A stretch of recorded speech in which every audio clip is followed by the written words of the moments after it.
بسم اللہ الرحمن الرحیم۔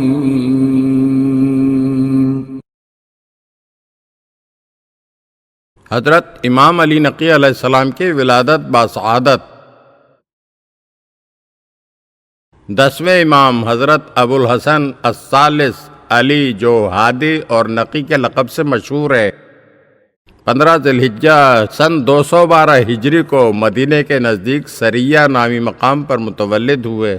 سریہ مدینہ منورہ سے 3 میل کے فاصلے پر واقع ہے۔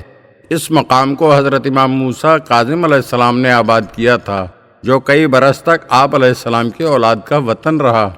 حضرت امام محمد تقی علیہ السلام نے اپنے نومولود فرزند کی ولادت پر شرعی رسم ادا کرتے ہوئے دائیں کان میں اذان اور بائیں میں اقامت کہی، اور ولادت کے 7ویں روز بطور عقیقہ سر منڈوا کر بالوں کے ہم وزن چاندی کا صدقہ نکالا اور ایک دمبا ذبح کیا۔ حضرت امام علی نقی علیہ السلام کے والد حضرت امام محمد تقی علیہ السلام اور والدہ گرامی سمانہ خاتون تھیں۔ حضرت امام علی نقی علیہ السلام اپنی والدہ گرامی کے بارے میں فرماتے ہیں، میری مادر گرامی میرے حق کی معرفت رکھنے والی بہشتی خواتین میں سے تھیں۔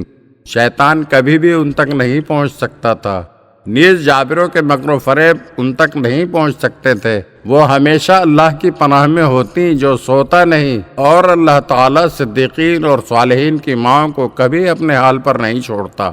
اہل مدینہ انہیں تقوی اور پاکیزگی کی وجہ سے پہچانتے تھے اور سیدہ کہہ کر پکارتے تھے۔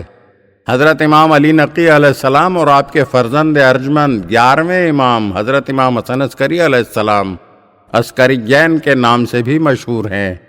حضرت امام علی نقی علیہ السلام نجیب، مرتضی، ہادی، نقی، عالم، فقیہ، امین، مؤتمن، طیب، رشید، موضح، شہید، وفی، خالص، عسکری جیسے القاب سے بھی مشہور تھے۔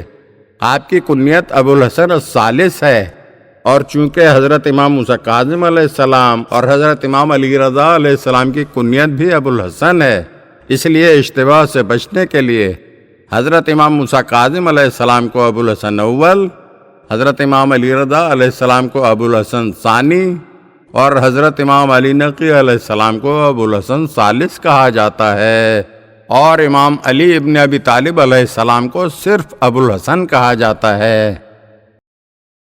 اگر آپ ہمارے چینل کی نئی ویڈیوز دیکھنا چاہتے ہیں تو ہمارے چینل کو سبسکرائب کریں اور گھنٹی کے بٹن کو دبائیے تاکہ ہر آنے والی ویڈیو آپ کو جلد موصول ہو سکے۔ اور ہاں، لائک اور شیئر ضرور کیجیے اور اپنے قیمتی کمنٹ سے ہمیں آگاہ کیجیے۔ شکریہ۔